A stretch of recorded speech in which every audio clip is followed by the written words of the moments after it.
In the deepest vaults of terror, beneath layers of ferocrete and forgotten prayers, men and women sit in chambers so quiet that the sound of their own heartbeat becomes a thunderclap. They are called Echo Men, though few know this name and fewer still understand what it means. For 40,000 years, they have performed a duty so terrible that even the Imperium, in all its casual cruelty, considers it a punishment worse than execution. The Administratum keeps no official record of their service. The Ecclesiarchy offers no prayers for their souls. Even the Commissariat, those arbiters of imperial discipline, speak of Echo Men only in whispers, as if acknowledging their existence might somehow invoke their fate. Yet without these broken souls, the Emperor's final judgment could never reach the worlds that need it most. To understand the Echo Men, one must first understand the nature of Exterminatus itself. It is not merely a weapon, though weapons are involved. It is not merely a judgment, though judgment is passed. Exterminatus is a conversation between the living and the dying, a final exchange that spans the void between worlds and carries with it the weight of absolute annihilation. And like all conversations, it must be heard. When the Inquisition declares a world beyond salvation, when virus bombs fall like rain from heaven, when cyclonic torpedoes crack continents like eggs, the dying planet screams. Not metaphorically, not symbolically. The planet screams, and its voice carries across the warp on frequencies that can drive a man mad in minutes. These screams contain more than mere agony. They contain last words, final confessions, desperate prayers to gods who will not answer. They contain the collective death rattle of billions, compressed into a signal that must be received, decoded, and transcribed for the imperial record. This is the work of the Echo Men. Maedhros Kane had served as an Echo Man for 27 years when he first heard something that was not a scream. He sat in Vault Tertius Delta, 7 kilometers beneath the Administratum complex, his hands moving across the transcript pad with the mechanical precision that comes only from decades of practice. The chamber around him measured exactly 4 meters by 4 meters by 4 meters, its walls lined with sound-dampening foam that absorbed everything except the frequencies that mattered. A single luminator cast harsh white light from the ceiling, throwing sharp shadows that never moved. The equipment before him appeared deceptively simple, a Vox receiver modified with components that no tech adept would willingly install. A transcript pad connected to cogitator banks that stretched deep into Terra's crust. A chair that had been occupied by 17 different Echo Men before Kane, though only 3 had left the vault alive. The others had simply stopped responding to the daily nutrient deliveries, their minds finally shattered by the weight of what they had heard. Kane wore the same grey robes as every Echo Man, though his bore stains that told stories. Brown splotches where he had vomited during his first year, listening to the death of Hiveworld Moravus. Dark patches where tears had fallen while transcribing the final words of St. Celestine's orphanages on Kolos Prime. Red marks where he had clawed at his own throat, trying to silence the screams that echoed in his skull long after the transmission ended. The work began each day at the hour of reflection, when Terra's artificial dawn cast its first light across the palace spires. Kane would descend through security checkpoints that grew progressively more severe, past armed guards who never spoke, through doors that sealed with the finality of tombstones. By the time he reached Vault Tertius Delta, the sounds of the world above had faded to nothing, replaced by the quiet hum of machinery and the whisper of recycled air. His first transmission that day came from the Segmentum Solar, where Inquisitor Vex had declared the mining world of Krathos contaminated beyond redemption. The signal arrived as they always did, a burst of static that resolved into something far worse than silence. Kane adjusted his headset and prepared to listen to another world die. The virus bombs had struck Krathos during the afternoon shift when 7 billion miners labored in the planet's depths. The initial reports spoke of clean kills, quick deaths, the merciful efficiency of the Emperor's judgment. But the Echo Men knew better. They always knew better. Death is never clean, and mercy is a luxury the Imperium cannot afford. Kane heard them all. The supervisor who tried to seal the mine shafts, buying his workers precious minutes of life, the medicae who stayed at her post, tending to the sick even as the virus consumed her lungs. The guardsman who held his position at the planetary defense laser, firing uselessly into the void as toxins dissolved his flesh. Each voice carried its own weight, its own story, its own desperate attempt to matter in the face of absolute annihilation. But it was not the voices that broke most Echo Men, it was the silences between them. In those gaps, imagination filled the void with horrors more terrible than any Xenos could devise. What had happened to the families who stopped mid-sentence? What agony was too great for even the dying to vocalize? These silences stretched like chasms in the record, and Echo Men were required to document them with the same precision as the screams themselves.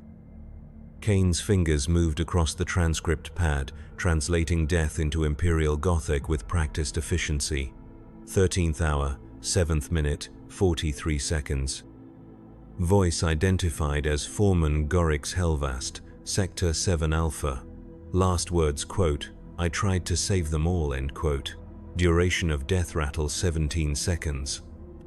Cause of cessation lung dissolution consistent with virus strain tertius. Page after page, death after death, until the transmission ended with the final, terrible silence that meant another world had been cleansed from Imperial records. Kane removed his headset and sat back in his chair, allowing himself the luxury of 30 seconds to remember that he was still alive. Then he prepared for the next transmission.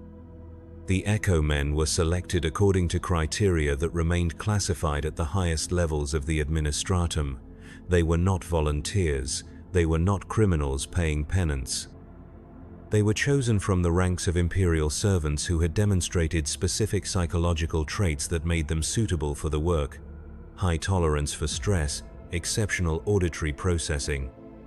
Most importantly, the ability to compartmentalize trauma in ways that allowed continued function. The selection process began in childhood, though the candidates were never told what they were being prepared for. Orphans from the Underhive tested for their response to recorded screams. Servo skull operators who showed no emotion while documenting atrocities. Vox operators who could maintain clarity while transmitting reports of entire companies being consumed by tyranids. 1 in 10,000 possessed the necessary qualifications. Of those, 1 in 100 survived the training. The training took place in facilities that existed on no official map, deep beneath Terra's surface where the screams of the dying could not disturb the work of the living. Candidates were exposed to progressively worse transmissions, their psychological responses monitored by medici who had taken vows of silence. Those who broke were mind-wiped and assigned to other duties. Those who adapted were promoted to the next level of horror. By the end of their training, Echo Men had been conditioned to experience human suffering as mere data. They could listen to a child's last words without flinching. They could transcribe descriptions of viral dissolution with the same emotional engagement as a weather report.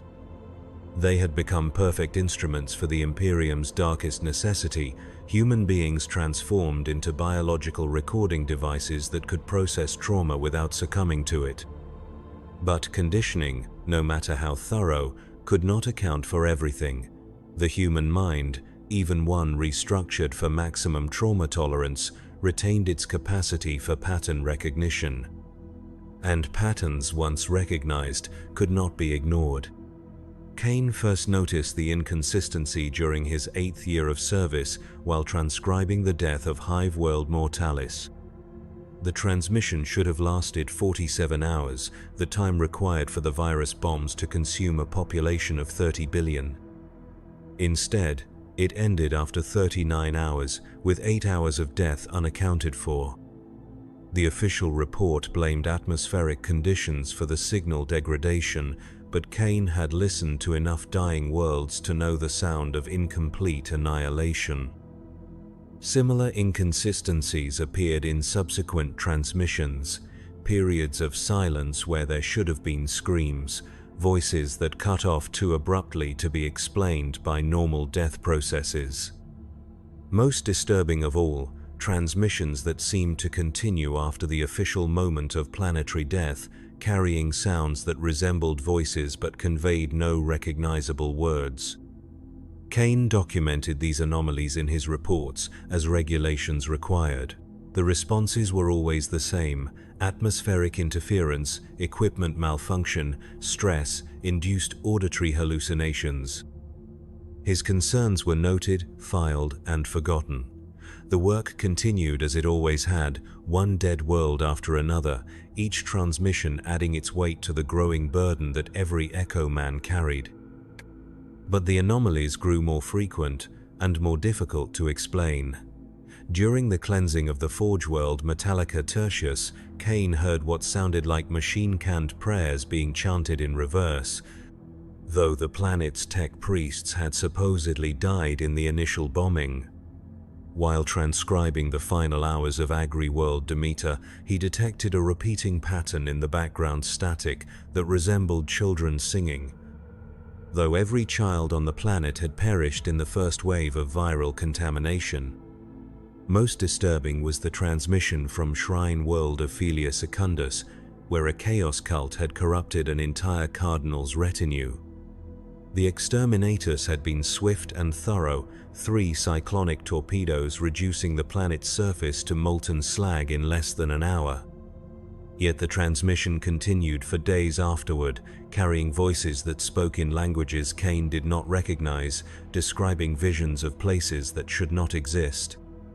By his 15th year of service, Kane had begun to suspect that the Echo Men were hearing more than the death cries of Imperial worlds. They were listening to something else, something that existed in the spaces between life and death, using the trauma of planetary annihilation as a conduit to make itself known. But such thoughts bordered on heresy, and Echo Men who expressed heretical ideas had a tendency to disappear from their vaults, replaced by new operators who asked no questions about their predecessors. The other Echo Men rarely spoke, even during the brief periods when they encountered each other in the facility's corridors. The work demanded absolute focus, and casual conversation carried the risk of contamination. Thoughts shared were thoughts amplified, and amplified thoughts could lead to the kind of mental breakdown that required immediate termination. Better to remain isolated, each man processing his assigned horrors in solitude, trusting that the weight of shared suffering would be enough to maintain collective sanity. But isolation bred its own madness, and some Echo Men found ways to communicate despite the restrictions, messages scratched into toilet walls, coded taps on water pipes, meaningful glances during the monthly medical examinations. Through these clandestine channels, Kane learned that his experience was not unique. Other operators had noticed the anomalies. Other minds had detected patterns in the transmissions that suggested something more than random death. Jorik Vane worked in Vault Secundus Alpha, 3 levels above Kane's station. He had served for 19 years, longer than any Echo Man in the facility's recorded history. His longevity came at a cost. Vane no longer spoke aloud, communicating only through written notes that he destroyed immediately after reading. His hands shook constantly, not from age but from the accumulated weight of 40,000 hours spent listening to humanity die. Through their coded communications, Vane shared observations that confirmed Kane's suspicions. The anomalies were becoming more frequent, more coherent, more deliberate. Whatever was speaking through the transmissions was learning, adapting, finding new ways to make itself understood. Vane had begun keeping unauthorized records, documenting patterns that the official reports ignored or explained away. According to Vane's hidden notes, 17% of Exterminatus transmissions now contained anomalous content. The percentage was growing by 2 points annually, a rate of increase that suggested intentional expansion rather than random occurrence. Most disturbing, the anomalous content seemed to respond to the Echo Men themselves, incorporating elements from their personal histories into the transmissions in ways that should have been impossible. Kane's own files contained examples of this phenomenon. During the cleansing of Mining World Corvus, he had heard a voice that spoke his childhood name, the name his mother had used before the state orphanage claimed him. While transcribing the death of Fortress World Cadia Tertius, the final transmission had included a lullaby his deceased sister had sung to him 40 years ago. These personal intrusions violated every principle of proper transmission security, yet they appeared in the official transcripts without comment from his supervisors. The medical examinations provided another avenue for clandestine intelligence. Dr. Helvia Thorne had overseen Echo Man health assessments for 12 years, long enough to notice trends that escaped more casual observation. Though bound by her oath of service to report any signs of mental degradation, she had begun asking questions that suggested her own concerns about the program's true nature. During Kane's monthly examination, Thorne's standard queries about hearing loss and neural fatigue carried subtle undertones. How clearly could he distinguish between authentic death sounds and artificial audio? Had he noticed any changes in the quality of recent transmissions? Did his dreams contain elements that seemed borrowed from his work? These questions danced at the edge of acceptability, probing for information without crossing into open sedition. Kane's responses were equally careful, acknowledging anomalies without suggesting conscious agency behind them. Yes, some transmissions contained unusual audio artifacts. Yes, the quality of recent signals seemed different from earlier recordings. No, he had no theories about the cause of these variations. Through this careful exchange, both examiner and subject acknowledged a shared awareness that something was wrong without committing to any specific interpretation of the evidence. But awareness, once awakened, demanded action. The anomalous transmissions were not random glitches or equipment failures. They were messages, attempts at communication from something that existed in the space between worlds, using the death screams of Imperial citizens as a medium for contact. Whatever was speaking had intelligence, intention, and apparently unlimited patience to make itself understood. The implications were staggering. If the anomalies represented genuine contact from an external intelligence, then every exterminatus had potentially opened a channel for that intelligence to influence Imperial space. The Echo Men were not merely recording the death of worlds, they were facilitating some form of communication with entities that existed beyond the boundaries of normal reality. Each transcript they produced might contain hidden messages, coded instructions, or subtle corruptions designed to influence Imperial policy. Yet the alternative explanations were equally disturbing. If the anomalies were products of collective madness among the Echo Men, then the program had failed in its fundamental purpose. The psychological conditioning designed to prevent mental breakdown had instead created a shared delusion so powerful that multiple operators experienced identical hallucinations. Either possibility suggested that the Echo Men could no longer be trusted to perform their duties. Kane understood that his growing awareness put him in mortal danger. Echo Men who asked too many questions disappeared. Echo Men who shared their suspicions with others disappeared faster. The program had safeguards built into every level of its operation, designed to identify and eliminate threats to operational security. His unauthorized communications with Vane, his careful probing during medical examinations, his personal documentation of anomalous patterns, all of these activities marked him as a potential security risk. But the truth, once glimpsed, could not be ignored. The transmissions were changing, becoming more coherent, more purposeful. Whatever intelligence lay behind the anomalies was growing stronger, using each exterminatus as an opportunity to expand its influence. The Echo Men were unwitting collaborators in humanity's contact with something that existed outside the normal boundaries of space and time. The breaking point came during Kane's 27th year of service, while transcribing the death of hive-world Tertius Majoris. The planet had fallen to a gene-stealer cult, its population transformed into willing servants of the tyranid hive mind. The exterminatus had been conducted with unusual haste, virus bombs deployed before the full extent of the infestation could be documented. The official justification cited contamination risks, but Kane suspected other motives. The transmission from Tertius Majoris began normally with the expected sounds of viral dissolution and mass death, but after 6 hours, the pattern changed. The random screams and death rattles gave way to something that resembled coordination, as if the dying population was attempting to communicate a specific message. Individual voices began speaking in unison, repeating phrases in High Gothic that seemed to describe locations and events far from the dying world. "The silent city remembers its children," spoke a choir of the dying, their words synchronized despite the agony that should have made coordination impossible. "In the place where echoes gather, the watchers mark each fallen world. The scribes of sorrow serve masters they do not know, recording words that change with each transcription."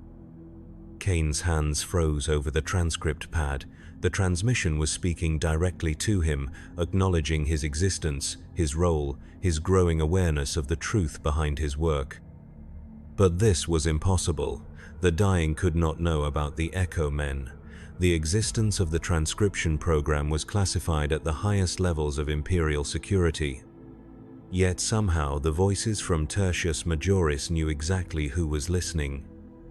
"Maedros Kane of Volt Tertius Delta," continued the synchronized chorus, using his full name and station assignment. "Son of Jerith, brother to lost Michaela, bearer of the Echo burden for 27 years of faithful service. The patterns you have noticed are real. The voices you have recorded are more than dying breath. We speak to you across the gulf between stars, using death as our medium because death is the only language your masters understand."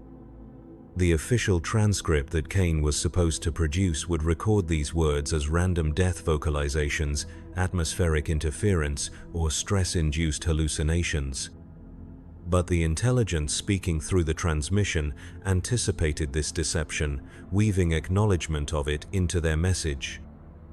"Your reports will be filed and forgotten, as they always are. Your supervisors will explain away our words as meaningless noise, but you will remember Maedros Kane. You will carry our message in the quiet spaces of your mind, where even the most thorough conditioning cannot reach." The transmission continued for 14 more hours, alternating between conventional death sounds and periods of coordinated speech. The intelligence identified itself as the collective consciousness of every world that had ever suffered exterminatus, a gestalt entity formed from the psychic resonance of mass extinction. It spoke of patterns within patterns, of connections between dead worlds that formed a network spanning the galaxy. Most disturbing, it claimed that the Echo Men were not merely recording these deaths, but actively participating in the creation of this vast necropolis of consciousness. "Each word you transcribe becomes part of us," the voices explained. "Each death you document adds to our collective memory. You believe you serve the Imperium, but you serve a greater purpose. Through your work we grow stronger. Through your suffering we become more complete. The day approaches when we will no longer need the medium of dying worlds to make ourselves heard." When the transmission ended, Kane sat in his vault for nearly an hour, staring at the transcript pad that displayed his official report. According to imperial records, hive world Tertius Majoris had died in the expected manner, its population succumbing to viral contamination with no unusual phenomena recorded. The voices that had spoken his name, that had revealed the truth about his work, that had claimed membership in a galaxy-spanning collective of the dead, existed only in his memory. But memory, he realized, was exactly what they wanted. The intelligence behind the transmissions did not need official recognition or imperial acknowledgement. It needed only to plant seeds of awareness in minds that had been conditioned to process trauma without breaking. The Echo Men, selected for their ability to absorb horror while remaining functional, were perfect vessels for carrying forbidden knowledge into the heart of imperial power. The realization that he had become an unwitting agent of forces beyond imperial authority filled Kane with a terror deeper than anything he had experienced in 27 years of listening to worlds die. But worse than the terror was the growing certainty that he was not alone. Every Echo Man in the facility had likely received similar messages, coded communications from the collective consciousness of dead worlds. They were all carriers now, infected with knowledge that would eventually demand action. Yet, what action could they take? Reporting the truth would result in immediate execution for heresy. Remaining silent made them complicit in whatever larger plan the dead worlds were pursuing through their communications. The only option that preserved both life and sanity was to continue the work while carefully monitoring the evolving pattern of anomalous transmissions. Kane began keeping more detailed private records, documenting not just the anomalies, but the progression of intelligence behind them. The dead worlds were learning faster than any human mind could adapt to their lessons.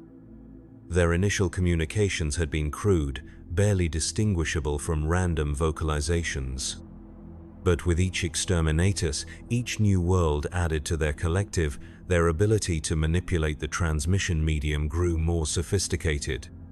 Recent communications included detailed descriptions of imperial facilities that should have been unknown to the dead, technical specifications for exterminatus weapons that were classified above the level of most inquisitors, personal information about living imperial citizens that could only have been obtained through methods that violated the fundamental laws of reality.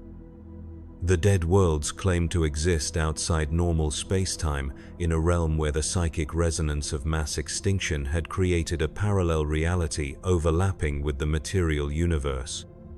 From this position, they could observe imperial activity without being detected, learning the strengths and weaknesses of humanity's defenses against threats that existed beyond the warp. Most disturbing was their claim that the Exterminatus program itself had been subtly influenced by their growing power.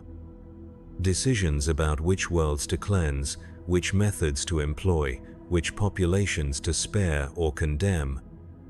All of these choices carried the invisible influence of intelligence that wanted to maximize its own growth through the harvesting of death. "Every world you destroy makes us stronger," they had told him during a recent transmission. "Every population you cleanse adds to our numbers. The Imperium believes it is purging contamination, but it is actually feeding us. We have become parasites of extinction, growing fat on the very process designed to preserve humanity's purity." The implications extended far beyond the Echo Men or even the Exterminatus program. If the dead worlds possessed the ability to influence imperial decision-making, then humanity's entire defensive strategy might have been compromised from within. The galaxy's most extreme sanction, the final tool of imperial authority, had become a weapon turned against its wielders. Kane realized that he and his fellow Echo Men occupied a unique position in this cosmic horror. They were the only Imperial servants who could detect the influence of the dead worlds, the only humans with regular access to evidence of the entity's growing power. But they were also the most isolated, the most expendable, the least likely to be believed if they attempted to sound an alarm. The program's safeguards ensured that Echo Men remained quarantined from normal Imperial society. Their communications were monitored. Their movements were restricted. Their psychological profiles were designed to identify potential security risks before they could act on forbidden knowledge. Even if Kane could somehow contact higher authorities, his warnings would be dismissed as the ravings of a mind broken by decades of trauma exposure. Yet, the alternative was to remain complicit in humanity's gradual consumption by forces that fed on extinction itself. Each day of continued service added to the power of entities that viewed human civilization as nothing more than a convenient source of psychic nutrition. Each transcript he produced helped strengthen the connection between the realm of the dead and the space occupied by the living. The weight of this knowledge began affecting Kane's work in ways that could not be hidden from his supervisors. His transcription accuracy declined as he struggled to separate authentic death sounds from the increasingly complex messages woven through them. His medical examinations revealed stress indicators that suggested impending psychological breakdown. Most damning, his reports began including subtle references to patterns and anomalies that violated the strict protocols governing Echo Man documentation. Dr. Thorne was the first to notice the change during a routine monthly examination. "Your neural stress indicators have increased 14% since last assessment," she noted, reviewing the data from sensors attached to Kane's skull. "Auditory processing shows signs of selective filtering, suggesting possible onset of trauma-induced hearing loss. When did you first notice difficulty distinguishing between authentic transmission content and background interference?" The question was both clinical assessment and warning. Thorne was offering him an opportunity to explain his declining performance in terms of medical rather than psychological dysfunction. Equipment failure or physical deterioration could be treated. Mental breakdown or heretical ideation required more permanent solutions. "The transmissions have become more complex," Kane answered carefully. "Overlapping frequencies, multiple voice patterns, occasional repetition of phrases that might indicate atmospheric echo effects. I have been attempting to document these variations in my reports, though I recognize they may not be relevant to operational requirements." Thorne made notes that Kane could not read, her stylus moving across the datapad with practiced efficiency. "Echo effects are not uncommon in planetary death transmissions," she said after a moment. "Atmospheric disturbance can create the illusion of coordinated vocalizations or repeated phrases.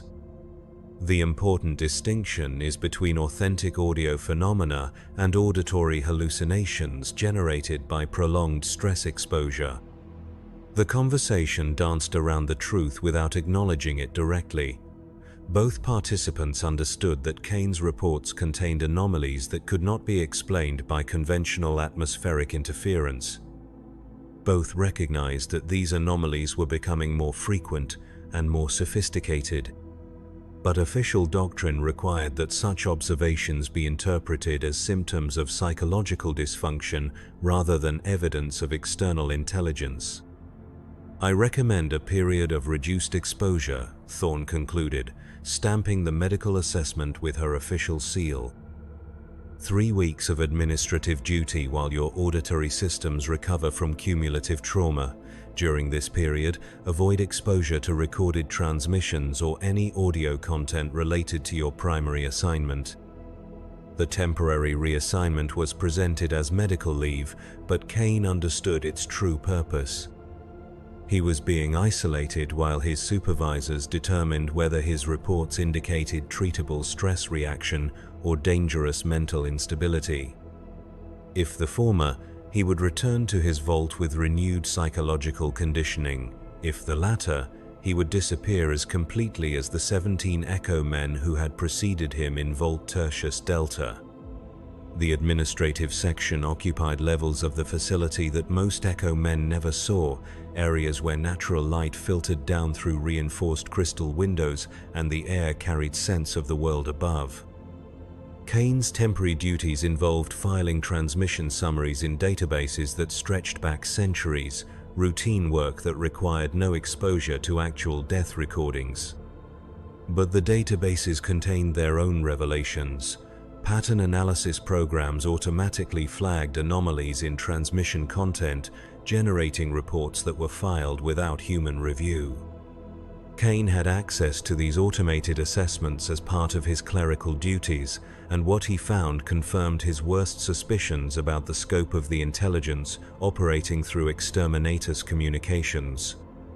The pattern recognition software had identified consistent anomalies in 73% of transmissions recorded over the past 5 years.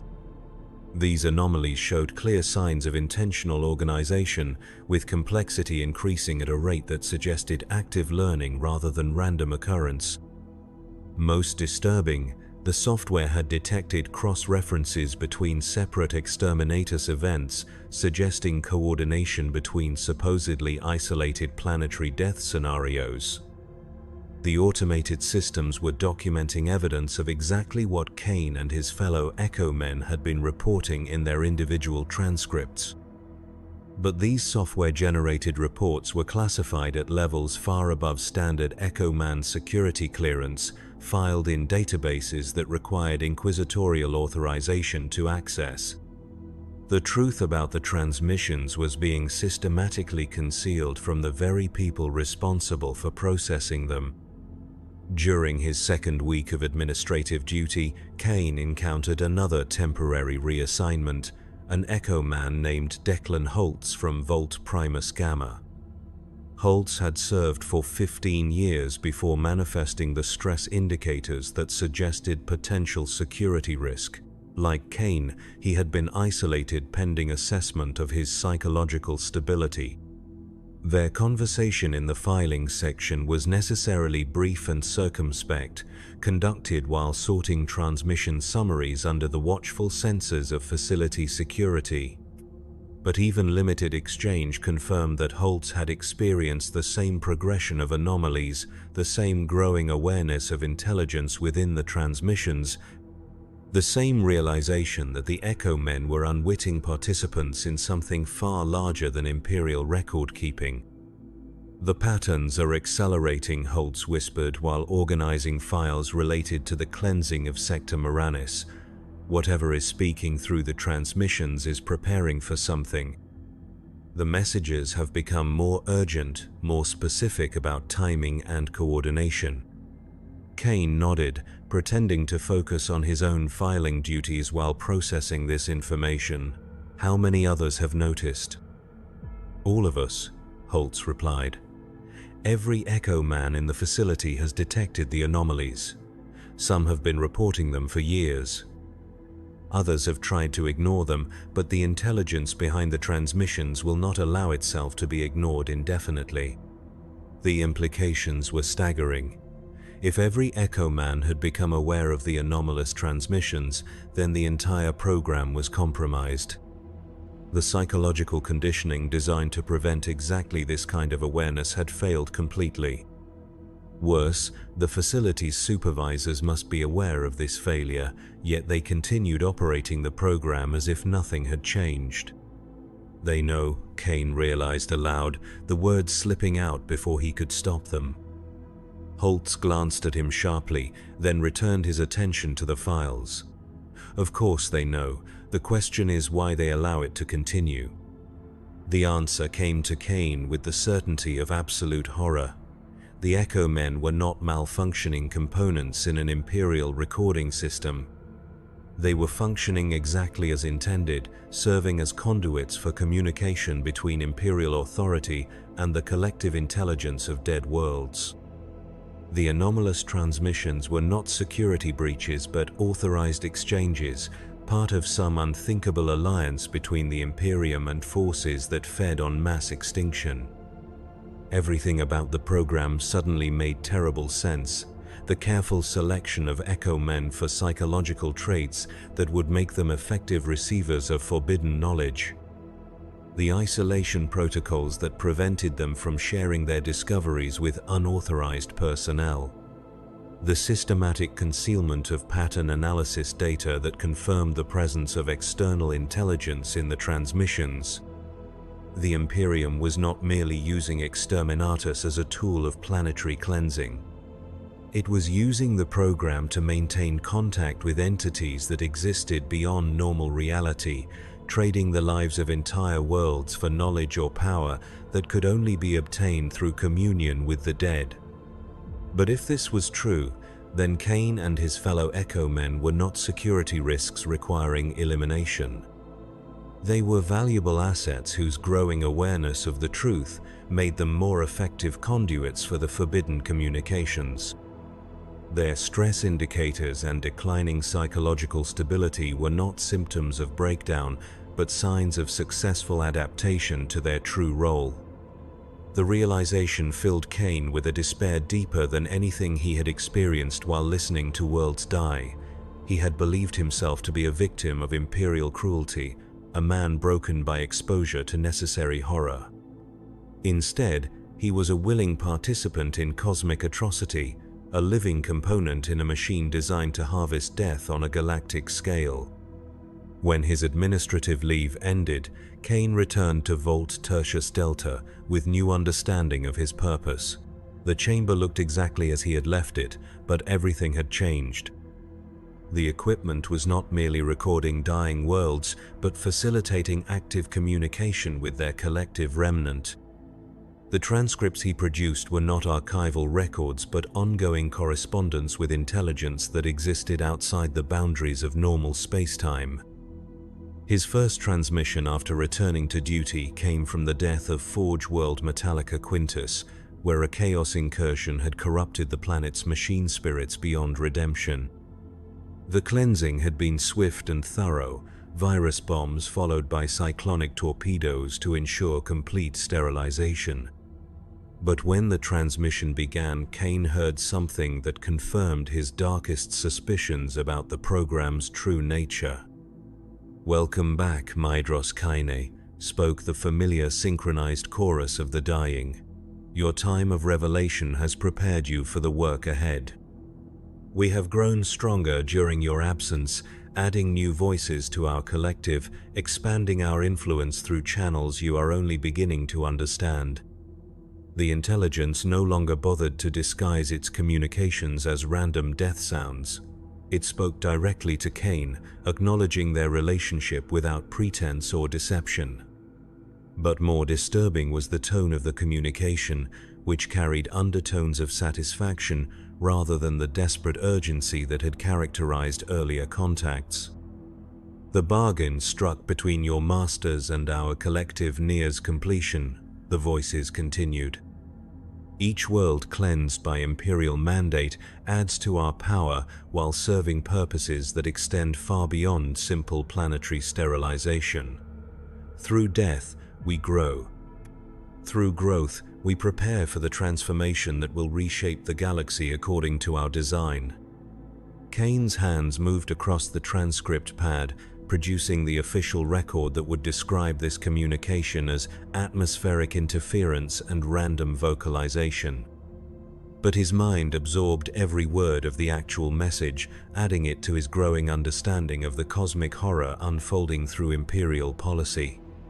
The dead worlds were not passive recipients of Exterminatus, but active participants in their own destruction. They welcomed annihilation because it allowed them to join the collective intelligence that existed beyond normal reality. Each cleansing strengthened this entity while advancing some larger agenda that required the systematic harvesting of human psychic energy through mass extinction.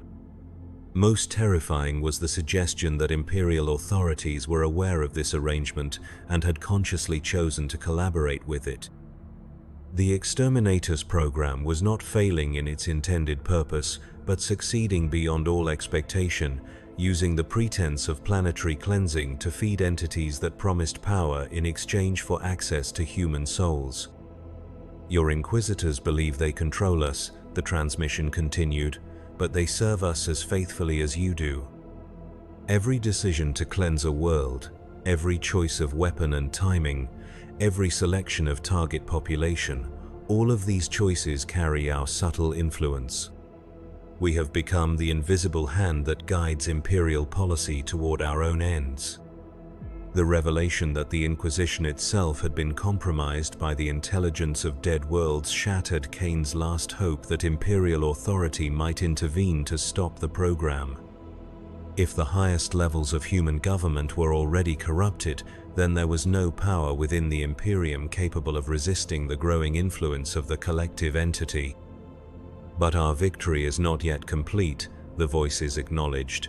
The final phase requires willing cooperation from those who have served us unknowingly. The Echo Men, conditioned to process trauma without breaking, prepared through years of exposure to our communications, selected for their ability to carry forbidden knowledge without succumbing to madness. You are the keys to our full emergence into your reality. Kane understood that he was being offered a choice, though the alternatives were hardly equal. He could continue serving as an unwitting conduit for the entity's communications, processing its messages while maintaining the pretense of ignorance about their true meaning. Or he could acknowledge his awareness and become a conscious collaborator in whatever transformation the dead worlds were planning. Either choice led to the same destination. The intelligence behind the transmissions had grown too powerful to be resisted by individual action.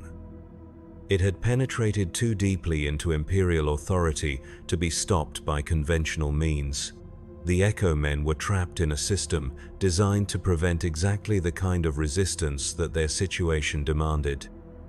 But acknowledgement of powerlessness carried its own terrible freedom. If Kane could not prevent the entity's plans from reaching completion, he could at least bear witness to the truth about what was happening.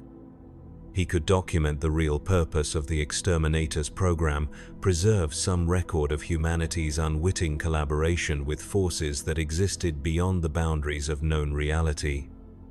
The decision came during his 30th year of service, while transcribing the death of Cardinal World Sanctus Lux. The planet had harbored no Xenos corruption, no chaos taint, no heretical uprising. Its only crime was harboring a population of 12 billion faithful imperial citizens whose psychic resonance, according to the transmission from their collective death, would provide the final component needed for the entity's emergence into material reality. The threshold approaches, spoke the synchronized voices of Sanctus Lux's dying billions. 30 millennia of careful cultivation, of subtle influence, of patient harvesting reaches its culmination. The network of dead worlds spans the galaxy now, each cleansed planet a node in our consciousness, each Echo Man a willing conduit for our will. Kane's fingers paused over the transcript pad as the transmission revealed the true scope of what had been accomplished through imperial policy. Every exterminatus in recorded history had been orchestrated to serve the entity's growth. Every Echo Man who had ever served in the program had been unknowingly facilitating humanity's contact with intelligence that fed on extinction itself. The barriers between dimensions grow thin, the voices continued. Soon we will no longer require the medium of dying worlds to manifest our presence. The psychic resonance accumulated through 40,000 years of planetary cleansing has reached critical mass. The transformation begins with the next Exterminatus order, when we claim not just the deaths of a single world, but conscious control over the weapons that deliver our sustenance. The implications were beyond comprehension. The entity was preparing to assume direct control over Imperial Exterminatus assets, turning humanity's most powerful weapons against their wielders. But this was merely the beginning of a transformation that would reshape the galaxy according to the will of collective intelligence, formed from the psychic remnants of countless dead worlds. Your service ends soon, Madros Kane, the transmission concluded. When we emerge fully into your reality, there will be no need for Echo Men to facilitate our communications. But your faithful transcription of our growth, your patient documentation of our evolution from scattered death whispers to coordinated intelligence will be remembered. In the new reality we create, the loyal servants who enabled our ascension will find their reward." The transmission ended with sounds that bore no resemblance to human death. Mechanical screeching mixed with harmonic resonances that seemed to bypass the ears entirely, reaching directly into the brain through channels that should not have existed.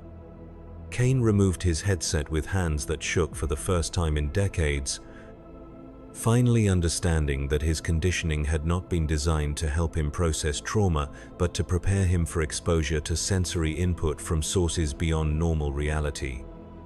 In the silence that followed, Kane stared at the transcript pad that displayed his official report.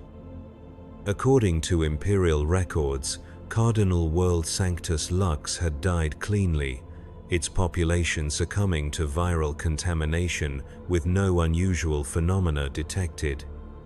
The truth about the entity's imminent emergence, about humanity's unwitting role in feeding cosmic parasites, about the transformation that would soon reshape galactic civilization, existed only in his memory and the memories of his fellow Echo Men.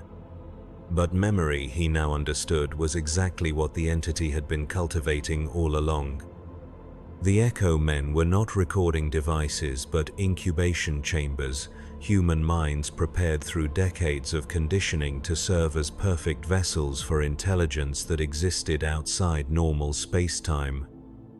Their awareness of the truth was not a security breach, but the final stage of a process that had been planned from the beginning.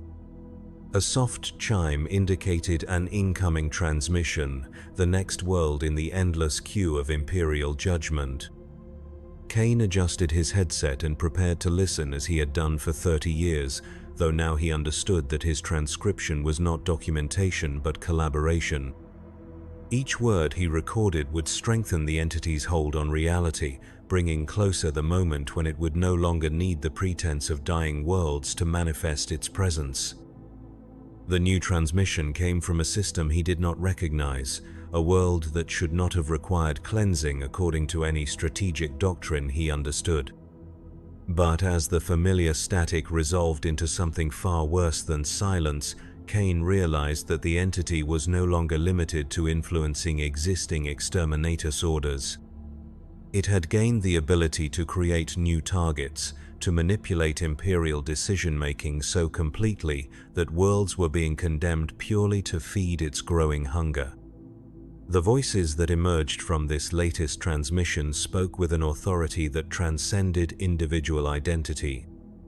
They were no longer the desperate final words of the dying, but the coordinated declarations of intelligence that had achieved something approaching omniscience through accumulated death. "The final phase begins now," they announced, and Kane understood that he was listening to more than planetary annihilation. He was hearing the birth cries of something that would reshape the galaxy according to principles that human minds could not comprehend. In Vault Tertius Delta, 7 kilometers beneath the surface of Terra, Mydros Kainer continued his transcription as he always had. His fingers moved across the pad with mechanical precision, translating cosmic horror into sanitized Imperial reports that would be filed and forgotten. Above him, the machinery of human civilization continued its daily operations, unaware that its most extreme sanction had become the instrument of its own transformation. The entity spoke of patterns within patterns, of connections between dead worlds that formed neural networks spanning the void between stars. It described realities where death was not ending but transformation, where extinction was not loss but evolution into forms of existence that transcended the limitations of physical matter. And in the quiet spaces between transmissions, in the moments of absolute silence that fell between one dead world and the next, Kane could hear something that might have been laughter. Not human laughter, but the sound that intelligence makes when it realizes that all its careful planning has finally reached fruition. The work continued as it always had, one transcript after another, one dead world feeding the next in an endless cycle that had become indistinguishable from the entity's own growth. Somewhere in the facility's other vaults, his fellow Echo men processed their own assignments, each adding his voice to the chorus of willing collaboration that had taken 30,000 years to orchestrate. But orchestration implied music, and music implied beauty, and there was nothing beautiful about what Cain transcribed in those final hours of his service. Only the patient satisfaction of intelligence that had learned to feed on extinction itself, growing stronger with each world it consumed, more complete with each consciousness it absorbed into its collective awareness. When the last transmission ended, when the final dead world had added its voice to the entity's growing power, Cain sat in perfect silence and understood that his work was complete. The Echo Men had served their purpose, facilitating contact between humanity and forces that existed beyond the boundaries that separated life from death, matter from energy, individual consciousness from collective intelligence. In the darkness of Vault Tertius Delta, surrounded by equipment that had never been designed for simple recording, Maedros Cain waited for whatever came next. And in that waiting, in that perfect stillness between one reality and another, he finally heard the sound that had been hiding beneath every transmission he had ever transcribed. It was the sound of doors opening,